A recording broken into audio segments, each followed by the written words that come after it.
8 सीटों पर हरियाणा ब्राह्मण भाजपा की जीत और भाजपा दौसा से बिरदीचंद शर्मा को बनाती है प्रत्याशी। तो भाजपा की 8 सीटों पर जीत हो जाती है निश्चित। भाजपा को दौसा के साथ ही बांदीकुई, लालसोट, बस्सी, थानागाजी, जमवा, रामगढ़ और सांगानेर से होगी जीत।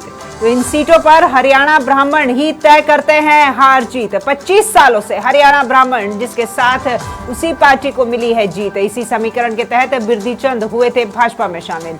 ऐसे में भाजपा की दौसा के प्रत्याशी से 8 सीटों को साधने की है पूरी तैयारी।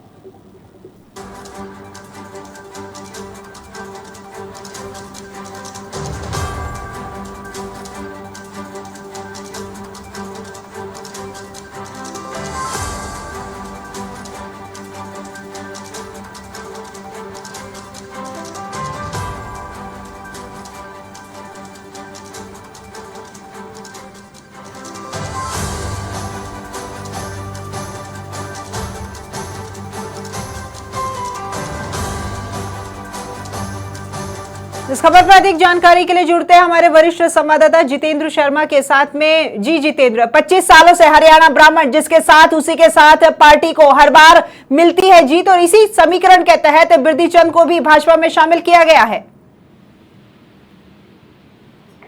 जी बिल्कुल रखी, ये सही है कि जो दौसा जिले की 3 सीटें है, वहीं एक सीट बस्सी वाली है, एक थानागाजी की है, एक जमवा रामगढ़ की है, एक सांगानेर की सीट है। यहाँ जो हरियाणा ब्राह्मण है वही उनके वोट बैंक है वो 30,000 से लेके और 60,000 के बीच में है। ऐसे में जो हरियाणा ब्राह्मण जिस पार्टी के साथ लगता है उसी पार्टी को जीत मिलती है। इसी समीकरण के साथ दौसा की सीट पे अभी भाजपा ने प्रत्याशी बनाया नहीं है। भाजपा चाह रही है कि दौसा की सीट से हरियाणा ब्राह्मण है उसको वोट बैंक को देखते हुए प्रत्याशी बना रहे हैं और उसी वोट बैंक को आधार पे वो 8 सीटों पर अपने जो बाकी उम्मीदवार है उनको साधने की तैयारी कर रहे हैं। इसी समीकरण के चलते भाजपा की जो दौसा की सीट का प्रत्याशी की दावेदारी है वो अभी अटकी पड़ी है।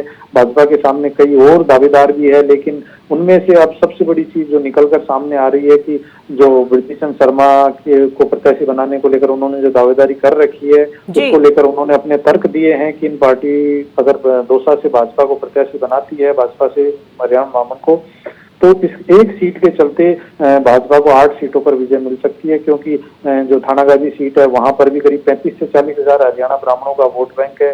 वहीं जमवा रामगढ़ में भी 45,000 वोट बैंक है। बस्सी के अंदर करीब 65,000 हरियाणा ब्राह्मण है। तो ऐसे में कहा जा सकता है कि भाजपा अगर इस चीज पर दाव खेलती है तो उनको 8 सीटों पर सीधे सीधे जीत पक्की नजर आती है। ऐसे में अब देखना यह है कि भाजपा अगर हरियाणा ब्राह्मण को प्रत्याशी बनाती है या किसी और कैंडिडेट को वहां से उतारती है। जी जितेंद्र, भाजपा का जो मुद्दा है, उद्देश्य है वो यही है कि जिताऊ कैंडिडेट को लाया जाए, क्योंकि जब सरकार सत्ता में आएगी तो सत्ता में आने के बाद में कौन रूठते हैं उन्हें तो मना ही लिया जाएगा। जी बिल्कुल सही है। देखो, पिछली बार जब 2013 में भाजपा की जब सरकार आई थी उस टाइम दौसा से शंकरलाल शर्मा जो हरियाणा ब्राह्मण है उनको प्रत्याशी बनाया था और पहली बार लंबे समय बाद में मतलब जो गढ़ बन गया था अब तक कांग्रेस के लिए उसको साधा गया था और भाजपा को जीत मिली थी। हालांकि पिछले चुनाव में शंकरलाल को हार मिली, उसके पीछे उनका स्वास्थ्य का कारण बताया जा रहा है कि वो कार्यकर्ताओं में अपने स्वास्थ्य के चलते बराबर संपर्क में नहीं रह पाए थे और उसी के चलते वो अभी पार्टी में सक्रिय भी नहीं है उनके स्वास्थ्य कारणों के चलते। ऐसे में अब जो हरियाणा ब्राह्मण समाज के जो राष्ट्रीय अध्यक्ष है बिरदीचंद शर्मा, उन्होंने दौसा से दावेदारी कर रखी है और दौसा जो क्षेत्र है उसके आसपास के क्षेत्र में हरियाणा ब्राह्मण बहुत तादाद में है और करीब 40,000 का इनका वोट बैंक है।